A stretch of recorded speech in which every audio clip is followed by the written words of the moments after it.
Hello everyone, j'espère que vous allez bien, c'est Yemina, bienvenue sur ton podcast chrétien. Pour ceux et celles qui sont nouveaux abonnés, nouvelles abonnées, bienvenue, il me fait vraiment plaisir de vous recevoir ici. Comme vous l'avez vu dans le titre de la vidéo, aujourd'hui on va parler dating. C'est vraiment un sujet en long et en large. Je trouve que dans le monde chrétien, de façon générale, on a beaucoup de ressources. Ça parle mariage, ça parle célibat, ça parle vraiment, il y a beaucoup de choses à apprendre. Et c'est vrai que l'année dernière, vers ce moment-là aussi, je faisais des vidéos sur le célibat, comment bien vivre ce célibat, son célibat, partie 1, la partie 2 particulièrement me plaît beaucoup. Donc, je trouve que ce sont des sujets dont on doit parler, on doit vraiment avoir beaucoup de... c'est important de chercher la sagesse, de chercher, en tout cas, de regarder ce que le Seigneur dit, ce que la Bible dit, d'apprendre des expériences des autres. Et moi, je vais vous partager mon expérience aujourd'hui. Bon, apparemment, il faut faire des disclaimers quand on parle mariage, dating, etc. Of course, pour ma part, je ne suis pas encore mariée. Mais ce que je veux partager aujourd'hui, c'est les erreurs que j'ai commises. Je pense que je vais l'expliquer un peu dans le titre. Je ne sais pas exactement comment je vais, mais dans le titre, je pense, sera un peu plus explicite. Je vais partager des choses que moi, j'ai apprises. Les choses que j'ai apprises de, de mes expériences passées. Donc, j'ai pas eu mille et une expériences. Pour ma part, une expérience m'a beaucoup appris. La parole dit dans le Proverbe, j'ai observé. This is good. J'ai observé et j'ai tiré instruction de ce que j'ai dit. J'ai observé et j'ai tiré instruction de ce que j'ai dit. Quand on regarde celui qui a écrit Proverbe ou même l'Ecclésiaste, ce sont des gens qui observaient beaucoup. Ok? Donc je pense que si tu t'assois et que tu penses à tout ce par quoi tu es passé, ou même que tu observes, que ce soit la nature, les gens, les voitures qui passent, tes voisins, je sais pas, ta propre façon de fonctionner, tu pourras tirer tellement de leçons et tu n'auras pas besoin de sauter de relation en relation pour avoir beaucoup d'expérience. Donc pour ma part, j'ai fait cet exercice, je me suis assise et j'ai tiré instruction, non seulement de ce que j'ai vu, mais de ce que j'ai expérimenté. Donc aujourd'hui, je vais vous partager les erreurs que j'ai faites. Pourquoi? Pour que vous ne les fassiez pas. Pour que vous pouvez tirer aussi instruction de ce que vous allez entendre. Ok? C'est un peu un résumé que j'ai fait, je pense. J'ai écrit ici le 27 octobre 2021 vers 17h, parce que quand je prends les notes comme ça, j'aime mettre la date et l'heure et ça m'aide beaucoup. Donc, je me suis assise et j'ai vraiment écrit en détail, en étant vraiment honnête avec moi-même sur les erreurs que j'ai commises. Comme ça me reste en tête. Et puis, j'ai écrit ça aussi, dans l'optique de le partager un jour. Bon, on n'est pas à environ un mois, un an et demi de cette écriture, je le partage aujourd'hui. Donc, sans plus tarder, on va vraiment aller dans le vif du sujet. Donc, 5 erreurs que j'ai faites dans le dating et dans les relations pour ne pas que tu les fasses, ok? Si tu les fais, franchement, j'ai dit que je n'ai pas bien regardé la vidéo. J'ai dit dans la vidéo précédente, en ce qui concerne mon témoignage, que en effet vers 2017 j'ai commencé encore à avoir le désir de me marier. Of course, j'étais vraiment très jeune, 18 ans, mais je désirais vraiment une relation, parce que je je sais pas d'où est-ce que c'est venu, mais je désirais une relation. Apparemment le diable aussi a pipe que je désirais ça, donc il a fait ces choses, mais c'est quelque chose que je désirais. La première erreur que j'ai fait, c'est que je n'étais pas prête. First thing first, I was not ready. Ok?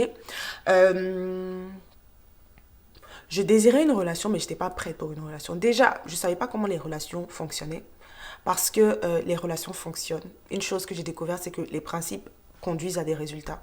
Les relations, des principes. Si tu les fais, tu auras des bons résultats. Si tu ne les fais pas, tu n'auras pas de résultats, ou tu auras des mauvais résultats. En tout cas, les principes conduisent à des résultats. Donc, j'ai vu que je ne comprenais pas ce que c'est qu'une relation. Je ne comprenais pas comment est-ce que fonctionnaient les hommes. Je ne comprenais pas comment est-ce que fonctionnait la femme. Je ne me connaissais pas. J'étais émotionnellement instable. Je n'étais pas assez mature pour ce que je voulais. J'ai écouté les gens. Ouais, mais tu es mature pour ton âge. Well, yes. Mais also, non, il y a beaucoup de choses que je ne sais pas. Je n'ai pas été élevée pour être nécessairement une épouse, ok? Ça aussi, c'est un grand problème parce que si tes parents t'ont élevé pour être une épouse, donc il y a des choses que tu sais qui font du sens pour toi, mais pour nous autres, apparemment, on doit nous apprendre. On doit nous apprendre que, ouais, les autres, c'est comme ça, c'est comme ci, etc. C'est pas évident pour nous, ok? J'avais vraiment j'ai beaucoup de confiance en moi, mais j'avais pas assez d'estime de moi-même. Confiance en moi dans le sens où je crois en mes capacités ou mon habilité à accomplir des choses, mais estime de moi, je crois pas en ce que je mérite, ou je crois pas que je mérite assez, ou je mérite l'excellent, ou je mérite vraiment, le meilleur, quoi. Je ne pensais pas ça. Donc, j'avais vraiment beaucoup de problèmes d'estime de moi. Of course, je vais lire ce que j'ai écrit. J'avais une relation fragile avec Dieu. J'avais une très, très faible conscience. Non, je vais pas dire très faible conscience parce que j'avais vraiment beaucoup conscience de moi-même, mais il y a beaucoup d'aspects sur lesquels j'avais pas vraiment conscience de moi. C'est-à-dire, par exemple, mes réactions, la façon dont je voyais les hommes, la façon dont je voyais le mariage, la façon dont je voyais la vie, etc. J'avais des choses là-bas qui étaient à gérer. J'avais des traumatismes d'enfance ou voilà, des choses, par exemple, qui m'avaient beaucoup affecté que je réalisais pas. Je pense que une fois, ma mère me disait, ah, voici comment est-ce que le divorce t'a affecté. Et moi, j'étais comme, non, ça m'a pas affecté. J'étais complètement dans le déni et je m'en rendais pas compte. J'avais aussi des problèmes avec la relation, le genre de relation que j'ai eu avec mon père, qui n'est pas quelqu'un vraiment qui est... Il y a beaucoup dans l'affection, etc. Bon, bien qu'il était présent, je pense que quelque part, j'ai manqué de cet amour-là paternel. C'était vraiment une relation beaucoup, un peu comme, je dis souvent, j'ai grandi comme si on était à l'armée. C'était, ouais, tu vas à l'école, tu as des bonnes notes, tu fais ceci, tu fais cela. Mais de vraiment avoir cet amour, cette affection dont j'avais besoin là et tout. Je pense que j'ai manqué de ça et puis j'étais un peu désespérée. Donc tout ça là, c'était un cocktail qui prédisait déjà un échec dans une relation. Parce que si j'ai pas d'estime de moi-même, ça va déterminer le genre de personne que je vais accepter, peut-être aussi attirer, peut-être qu'il y a des bonnes personnes qui vont venir vers moi, mais je vais entrer dans le sabotage, dans l'auto-sabotage, etc. Donc, j'étais vraiment pas prête, en fait, pour une relation. Émotionnellement, spirituellement, mentalement, physiquement aussi. Donc, je vais pas dire nécessairement l'âge, mais en fait, tout ce que demandait une relation, je pensais pas que j'avais ce qu'il fallait. Et donc, j'allais entrer dans une relation sans équipement, j'allais aller à la bataille sans équipement. Et des fois, on dit, bah, quand tu demandes quelque chose, il faut penser loin. Maintenant, je commence à me dire, ok, est-ce que ce que je demande, j'ai des systèmes en place, j'ai des façons de penser, j'ai des processus dans ma vie qui vont me permettre de prendre soin ou d'assurer la longévité de cette relation-là. Ok, je m'explique. Quand on est en relation avec quelqu'un, il faut l'engagement, il faut la constance. Est-ce que j'ai déjà ça en moi? Est-ce que Yemina aujourd'hui c'est une femme qui est disciplinée? Est-ce que Yemina aujourd'hui c'est une femme qui est constante? Est-ce que Yemina aujourd'hui, dans les choses que je fais déjà, ok, est-ce que je suis constante dans ce que je fais? Ou bien est-ce que tu vas m'appeler un jour, mais demain je ne suis pas disponible, après demain on s'appelle et puis on s'appelle pas. Tu vois, est-ce que j'ai un modèle, pas un pattern, pas un modèle, mais un pattern ou un schéma de constance, de discipline ou d'engagement qui dure dans le temps? Parce que c'est ça aussi qu'une relation va me demander. Ok, donc point numéro un, j'étais vraiment pas prête. Et ça, il faut être honnête.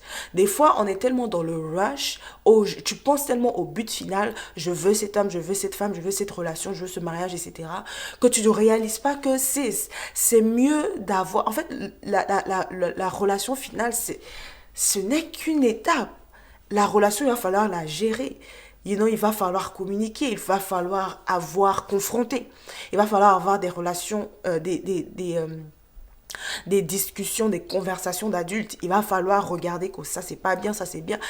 Il va falloir prendre soin de cette relation. Il va falloir y investir du temps, de l'argent, et investissement spirituel, émotionnel. Donc, est-ce que tu as ce qu'il faut en ce moment pour assurer la longévité même de cette relation? Et d'ailleurs, que cette relation dure dans le temps, c'est une chose. Mais on ne veut pas que ça dure dans le temps, dans la misère. Donc, il faut que aussi j'assure mon bien-être personnel, mais aussi le bien-être de cette relation-là. Tu vois, est-ce que j'ai les capacités en ce moment pour bien choisir une personne? Right? Donc voilà, ça en dit long. Quel genre de personne aussi j'attire? Quel genre de personne est intéressée à moi? À quel genre de personne je suis intéressée? Si tu veux toujours le bad guy qui te traite comme si qui te respecte pas, qui n'est pas sérieux et tout. Ça, pour moi, ça en dit long sur la personne que tu es. Quand je regarde ma relation passée, bon, le fait que tu choisis cet homme, que tu rentres dans cette relation comme ça, que tu fasses ce que tu as fait, Yemina, ça en dit long sur le genre de personne que tu étais. Tu vois? Donc vraiment, il faut prendre le temps de chercher. Was I ready? Est-ce que tu es prête? Et pour savoir si tu es prête, il faut comprendre ce que la relation demande. Quand tu sais ce que ton examen demande, tu vas voir si ce que tu as étudié ou les heures d'études que tu as passées ont été suffisantes ou pas. Si je m'en vais faire un examen, une dictée question en ce moment, bah, avec mon niveau d'orthographe, de grammaire, de ce que j'ai appris à l'école, je peux déterminer, ok, je suis prête ou pas. Donc, en fonction de là où tu vas, c'est là aussi il faut avoir la révélation de quel genre de relation, dans quel genre de relation tu vas rentrer. En fonction de là où tu vas, je me dis, tu vas voir, ok, est-ce que j'ai le standard, est-ce que j'ai les principes, est-ce que j'ai la mentalité, est-ce que j'ai la discipline, est-ce que j'ai le tout, en fait, pour rentrer, pour assurer non seulement la longévité, mais aussi le bien-être de cette relation et mon bien-être personnel. So, first mistake, I was not ready.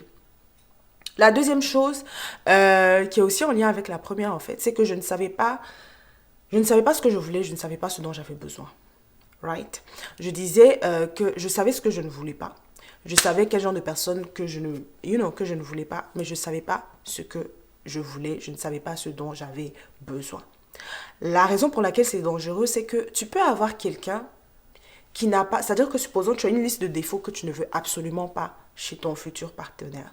Tu peux avoir quelqu'un qui n'a aucun de ces défauts, mais qui a d'autres défauts qui seront vraiment très négatifs pour toi, pour ton bien-être, pour cette relation en général. Ok? Donc, faut pas se focaliser sur je veux pas. Supposons que tu dis, tu veux pas trois choses. Tu veux pas quelqu'un qui ment, tu veux pas quelqu'un qui est avare et tu veux pas quelqu'un qui n'est pas sauvé. Ok, tu peux rencontrer un homme qui est très généreux, donc qui n'est pas avare, qui dit la vérité, donc qui ne ment pas, et qui est sauvé. Il a donné sa vie à Christ. Mais en fait, tu peux voir aussi que en fait, c'est quelqu'un qui n'est pas committed, donc c'est un infidèle. Vous êtes en relation alors qu'il parle à quelqu'un d'autre là-bas. Tu peux voir que bon, il ment pas, mais il vole.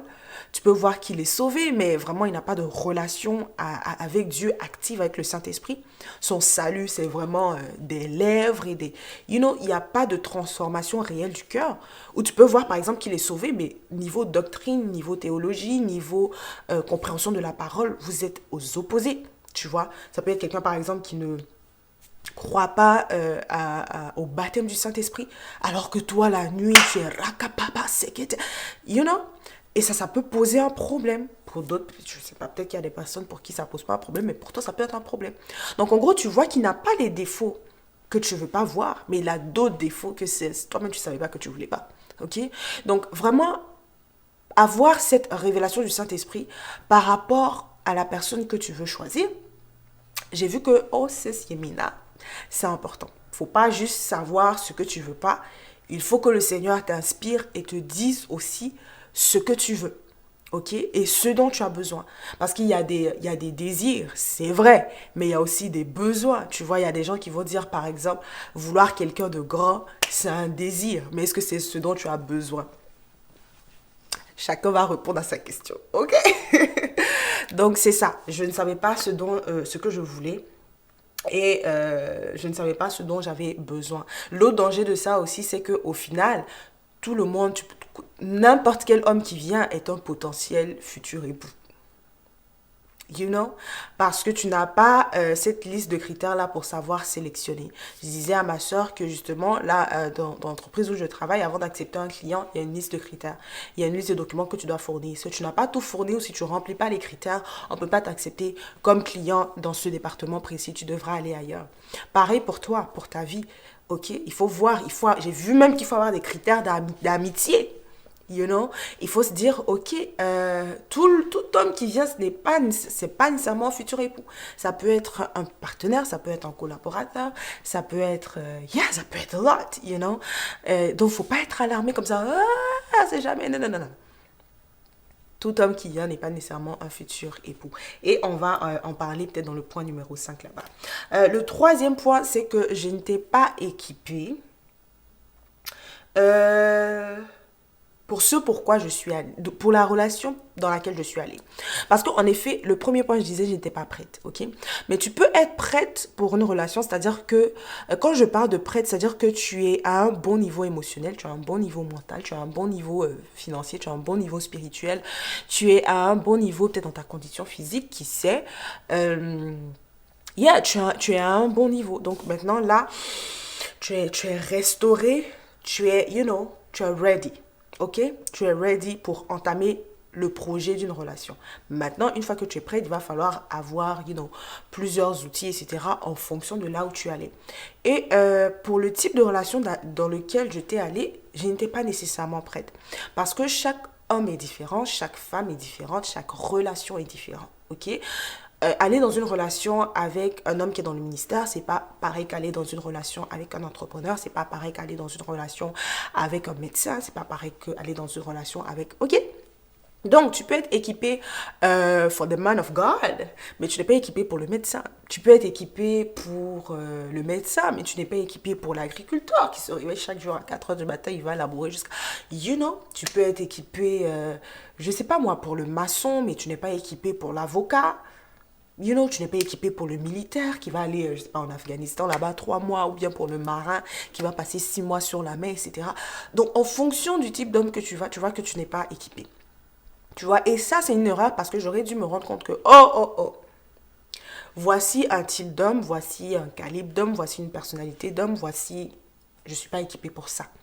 En fait, je n'ai pas les outils nécessaires pour travailler dans ce champ-là. Tu vois, comme Ruth qui travaille dans le champ de Boaz, sis is equipped, ok? Elle dit, ok, là, je m'en vais travailler, je m'en vais glaner. Elle sait glaner éventuellement, Mais moi, je n'étais pas équipée. Vraiment, je ne sais pas comment je peux développer.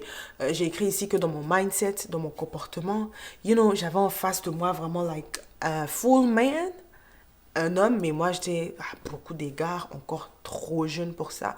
Tu vois, j'étais beaucoup trop jeune pour ça. J'étais encore une jeune fille. Donc, dans beaucoup d'aspects, j'avais encore la mentalité de jeune fille, ok? Et donc, il y avait vraiment une grosse différence entre ce que cette relation demandait et puis ce que j'étais capable, à mon âge et à ma stature, d'apporter. So, be careful. La quatrième erreur, c'est que je me suis engagée dans quelque chose que je ne comprenais pas et que je ne connaissais pas. Ça, c'est une chose. Listen, let no man stress you ever again. Qu'aucun homme ne te stresse, qu'aucune femme ne te stresse. Il faut que tu aies la compréhension complète de ce dans quoi tu t'engages. Ok? Je me suis engagée dans un système ou dans un truc que je ne comprenais pas. Il y avait beaucoup trop de paramètres à cette personne ou à cette relation. Et en fait, tu t'engages dans quelque chose que tu ne comprends pas. Et je sais qu'il y a, malheureusement, il y a des femmes qui sont tombées dedans où le gars, en fait, il dit, ouais, il est dans le ministère. Il ne te dit pas qu'il est un prophète assez bizarre, là, que, peut-être que tu vas le voir 4 fois le mois parce qu'il est tout le temps sur la montagne. Ou, tu te rends pas compte. Ou peut-être que tu t'engages dans une relation avec quelqu'un, peut-être qui a déjà un enfant, et puis, mais tu sais pas qu'il a une relation bizarre avec... il y a beaucoup de paramètres à une personne. Ou tu t'engages avec une personne, et puis tu te rends pas compte qu'il y a la famille de la personne, tu vois. C'est récemment, je suis allée chez quelqu'un, et puis j'ai dit que, waouh, il y a la personne et il y a la famille de la personne. La famille n'a rien à voir avec la personne. En fait, la famille même, la famille seulement, ça peut être un argument pour ne même pas entrer même dans la relation, en fait. Parce que tu te dis, wouh, dans quoi est-ce que je me mets?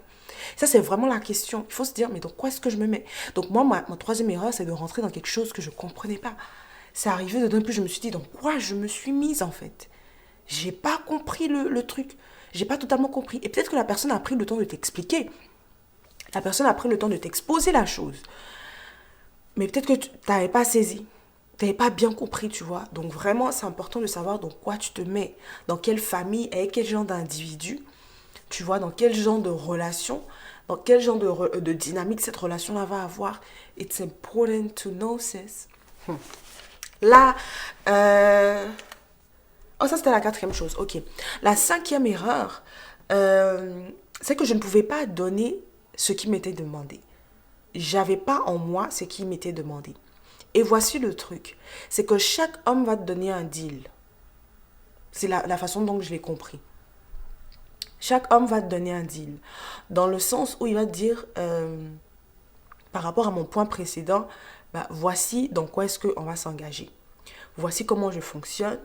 Peut-être qu'ils vont pas, il y en a qui vont le dire textuellement, mais il y a d'autres, il va falloir lire à travers le schéma dans lequel ils agissent à chaque fois, leurs réponses, leurs réactions, leurs actions, la concordance entre leurs paroles et leurs actions, le manque d'action, le trop d'action. Enfin, il va falloir lire entre les lignes, mais il y en a qui vont peut-être te dire clair, voici dans quoi est-ce qu'on s'engage. Combien de fois on n'a pas entendu les témoignages d'hommes de Dieu, par exemple, qui disaient, ah, au début, je n'avais rien, mais j'ai dit à ma femme, on va faire le ministère, voici comment dans 5 ans ou dans 10 ans, voici là où on va se trouver.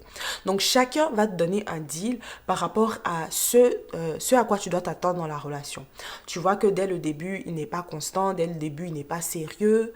Il est en train de te dire comme ça ce à quoi tu dois t'attendre dans la relation, ok? Il est en train de te dire que bon, peut-être que tu ne pourras pas trop compter sur moi, ok? Et donc toi, tu dois voir que, ok, je ne peux pas être en relation avec quelqu'un sur qui je ne peux pas compter. À toi de voir. Donc en gros, il te présente son deal. Peut-être chaque femme aussi va te présenter son deal, elle va te dire, ok, avec moi, voici ce que tu peux faire, voici ce que tu peux pas faire. Les femmes, elles ont un peu tendance à vraiment t'expliquer vers, voici, sis, don't do this, ok? Mais anyways, aujourd'hui, je ne suis pas relationship expert, je partage juste mon expérience et mes erreurs. Donc, chacun va te donner un deal. À toi de l'accepter. Ça revient à mon disclaimer du début. Ok? C'est toi qui choisis avec qui tu es en relation. Aucun homme ne t'a forcé, soit en couple avec moi. Right? Tu as vu le deal, tu as décidé de t'engager dans le deal. Peut-être que tu n'avais pas assez d'estime de toi-même pour voir que ça, c'est pas ma valeur. Parce qu'on dit que, si tu dis c'est pas ta valeur, c'est que tu es orgueilleuse. Yes, listen, ma destinée, c'est que ma destinée va être orgueilleuse. You know? Because I have too much to lose. Right? God forbid. Mais c'est ça, donc chaque personne va te présenter un deal. À toi de dire, ok, je ne suis pas désespérée. Je ne pense pas qu'il y a 3 hommes qui restent sur la terre, donc je suis obligée de prendre ça. Non, tu vois, peut-être que c'est quelqu'un qui est déjà assez violent verbalement, peut-être assez violent physiquement. Tu as fait un petit truc qui t'a tapé comme ça, je dis, oh, ok, ça c'est juste ça, tu me tapes comme ça. Arrivé devant, qu'est-ce que tu vas me faire? Tu vois, quelqu'un qui est très impulsif, quelqu'un qui est très colérique. C'est peut-être sur les autres aujourd'hui où tu te dis que tu vas l'aider, je sais pas. Mais demain, qu'est-ce que ça va donner? Ça sera sur toi. Parce que l'amour, tous les, the butterflies, after a while, it's not there anymore. Right? Donc, c'est à toi de savoir le deal qu'il te donne. Est-ce que tu peux l'accepter?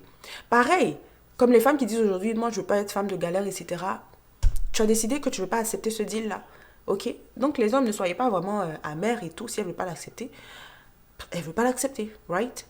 Je vois aussi que s'il te présente un deal, il peut te dire, ouais, aujourd'hui on n'a pas l'argent. Bon, je prends l'exemple de l'argent parce que c'est ce qui me vient en tête. Mais aujourd'hui on n'a pas l'argent, voici comment dans 5 ans ou dans 10 ans on sera. Tu vois? Toi, femme, tu vas voir que, ok, peut-être pour les 5 prochaines années, je peux l'aider ou je ne peux pas l'aider. Mais comment est-ce que tu vas savoir? Tu vas déjà analyser dans son comportement. Tu vas voir que, ok, voici quelqu'un qui dit que dans 5 ans on sera à un niveau différent. Mais je vois que tu n'es pas discipliné. Je vois que même si tu dis, ok, demain, je vais aller au sport, demain, tu vas pas au sport. Donc, qu'est-ce qui me dit que le plan que tu as aujourd'hui, dans 5 ans, ça va donner quelque chose? Tu vois? Ces femmes-là qui ont accepté là où les hommes de Dieu étaient, et puis elles ont accepté, par exemple, la galère ou le peu, etc., pour un lendemain meilleur. C'est clair qu'elles ont vu que le monsieur était déjà discipliné, il était déjà sérieux, il avait déjà un très haut niveau d'intégrité. Donc, elle sait que, parce que le principe donne un résultat, le principe fonctionne. Dans 5 ans, cette discipline va nous emmener quelque part. Dans 5 ans, cette intégrité va nous emmener quelque part. Dans 5 ans, ce truc-là vraiment va nous emmener quelque part. Right? Donc, elles ont vu déjà dans le comportement, dans la mentalité, dans la façon de penser de ces hommes-là, dans leurs actions concrètes, que ouais, he's talking the talk, he's also walking the talk. Ok? Il est en train de me faire toutes ces promesses-là, mais je vois déjà dans son comportement, je vois déjà dans ce qu'il fait, qu'en effet, ça va nous emmener quelque part. C'est pas quelqu'un qui a l'argent aujourd'hui, demain il dépense tout. C'est pas quelqu'un qui est impulsif, c'est pas quelqu'un qui se laisse diriger par ses émotions, parce que quelqu'un t'a fait pitié, tu vides ton compte en banque, alors que tu avais des projets pour cet argent-là. C'est pas quelqu'un qui se laisse facilement influencer par sa famille, par son environnement, par ses amis. C'est quelqu'un qui est vraiment assez posé. Donc tu te dis, ok, je peux faire confiance au plan qu'il dit. Ok? Mais voilà, ça c'est dans le meilleur des cas, mais dans d'autres cas, il va te dire clairement par ses actions que je ne vais pas te respecter, que je ne vais pas t'honorer, que je ne vais pas te mettre first. Ok? La famille vient first.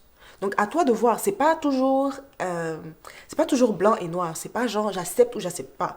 À toi de voir, ok, ça il le fait parce que qu'est-ce que Sur quoi, qu'est-ce qu'on les non-negotiable et sur quoi tu ne peux pas compromettre? Si tu n'es pas chrétien, y a rien à faire. Même si tu donnes ta vie à Christ, à quel moment tu vas arriver au niveau où tu vas pouvoir me couvrir spirituellement? No, it's not working. Il faut être aussi réaliste. Tu vois, comme j'ai dit à mes sœurs, vous n'êtes pas des infirmières et tout. Pareil pour l'homme de Dieu. Tu dis, ouais, elle n'est pas encore sauvée, mais tu peux... Yeah, mais peut-être qu'elle n'est pas au niveau spirituel où tu veux, mais au moins elle est sauvée, mais au moins elle sert, mais au moins elle est soumise à ses autorités. Donc ça, c'est des choses que tu as besoin. Le niveau spirituel, ça peut venir après. Elle n'est pas aussi éloignée de toi spirituellement. So, ça peut aller. Mais tu dois prendre une femme qui est dans le monde. À quoi est-ce que tu t'attends? You know? Mais bon, j'ai appris que apparemment les hommes, ils peuvent absolument, entre l'intelligence et la beauté, ils peuvent absolument prendre la beauté par rapport à l'intelligence. It's not a problem for them, you know? So, anyway, chacun a sa façon de réfléchir. Donc, à toi de savoir quel deal est-ce que tu prends. Ça renvoie à l'histoire, et comme c'est mon dernier point, je vais conclure avec ça. Ça renvoie à l'histoire d'Adam. Le Seigneur lui envoie les animaux parce qu'il est seul. Je crois que quand il est seul, le Seigneur ne lui a pas envoyé Ève directement. Il lui a envoyé les animaux pour voir comment il va les nommer. Donc Adam nommait ça c'est sage, lion, éléphant, ceci, cela. Pareil, là où tu vis, dans l'église où tu es, dans l'entreprise où tu travailles, dans la ville où tu vis, dans la salle de sport où tu vas, dans les activités ou les associations auxquelles tu appartiens, peut-être que tu vas être abordé par plusieurs hommes. Peut-être que plusieurs femmes vont tirer ton attention. À toi de les nommer. Him, lui, c'est abus, c'est non. Lui, son nom, c'est méchant, c'est non. Comme Nabal, on dit, Nabal veut dire méchant et il est comme son nom. Donc tu le nommes, lui, c'est Nabal. Lui, c'est Samson. Ouais, mais distrait. Lui, c'est David. Mighty man of God. Mais il a une faiblesse là, mais de toute façon, on ne connaît pas. Lui, c'est tant. Donc, à toi de nommer les hommes de ton environnement. Le Seigneur t'envoie parce que c'est dans une phase de nomination. Donc, ça revient à mon point encore précédent où tous les hommes ne sont pas nécessairement des potentiels époux. À toi de les nommer. Ok, lui, lui-même, il peut même pas être ami. Lui, ça peut être ami. Lui, c'est frère en Christ. Lui, c'est ceci, lui, c'est cela. Pareil pour toi aussi, homme. Cette femme-là, elle est distraite. Cette femme-là, ça le fait pas. Cette femme, ouais, et tout, potentiellement. Ça, c'est temps. Tu vois, le Seigneur t'envoie des gens pour que tu puisses les nommer. Donc, à toi de les nommer. Anyways, donc si je dois récapituler toutes mes erreurs que j'ai fait en dating, ce serait 1, je n'étais pas prête. 2, je ne savais pas ce dont j'avais besoin ou ce que je voulais. 3, j'étais pas équipée pour le type de relation dans lequel je suis rentrée. Donc, fonction de l'équipement que le Seigneur t'a donné, ça doit aussi te donner une idée sur le genre de relation dans lequel tu vas rentrer. Ok, donc l'équipement dont tu disposes doit te donner un peu plus de clarté sur le genre de relation dans lequel tu t'en vas. Donc, si tu vois que tu n'es pas nécessairement équipé, bon, peut-être que tu dois avoir plus d'équipement ou c'est juste pas la relation pour toi. Je me suis engagée dans quelque chose que je ne comprenais pas et que je ne connaissais pas totalement. Ok, bon, je ne mets pas la responsabilité sur qui que ce soit, mais, pour ma part, en tout cas, je ne comprenais pas fully, I didn't get the full picture, or I was not mature enough, je n'avais pas le paysage complet, je ne comprenais pas le tout, ou j'avais pas la maturité pour le comprendre, et c'est que je ne pouvais pas donner ce qui m'était demandé, Donc, quand tu analyses tout ça dans les débuts, ça doit te permettre de faire un certain choix, ou ça doit te permettre de faire un pas en avant, ou de dire, non. Il faut que toutes ces questions-là soient claires pour moi avant que je m'engage. Après, j'ai 3 autres points peut-être qui feront l'objet d'une autre vidéo parce que c'est vraiment important. Mais j'espère que somme toute, c'est quelque chose vraiment qui... c'est une vidéo qui t'a béni, c'est une vidéo qui t'a appris, c'est une vidéo qui t'a apporté certaines connaissances, qui t'a apporté certaines compréhensions, qui t'a ouvert un peu l'esprit. C'était vraiment ça le but. Donc bref, j'espère que cette vidéo t'a béni. N'hésite pas à la partager, à liker la vidéo, à la commenter, à la partager. Partage-la sur WhatsApp, sur Instagram, sur Facebook, sur YouTube. Vraiment, partage la vidéo, que ce soit une source de bénédiction pour les autres. Suis ton podcast chrétien sur Instagram, Reine Yemina, sur Instagram également. Et on se retrouve mercredi prochain pour une autre vidéo. Que le Seigneur te bénisse. Bye.